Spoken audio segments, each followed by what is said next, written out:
Head gaskets are unique from the other gaskets in your engine in that they're made out of a different material. Usually, they will have a metal component in both the fiber of the gasket and a metal combustion ring that's meant to crush and seal the cylinder to the combustion chamber on the cylinder head.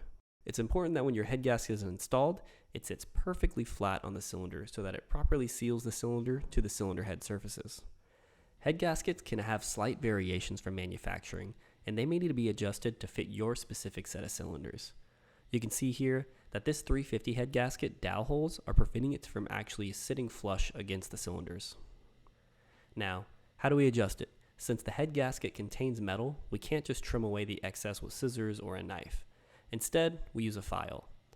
A few strokes from a round file will slightly enlarge the Dow holes in this specific head gasket to allow it to fit better and sit flat on the cylinders. To give the head gasket the best chance of preventing oil leaks over time, we recommend doing 2 coats of copper coat head gasket spray on each side before installing it. This practice transfers over from the automotive world and is a specific copper coating that's meant to fill in and conform any small imperfections in the aluminum surfaces or the head gasket itself. You can find a copper coat head gasket spray like this at most automotive parts stores. Be sure to refer to the can you're using for the specific drying times and instructions. Taking the time to do these 2 small measures will ensure a quality seal between your cylinder and your head.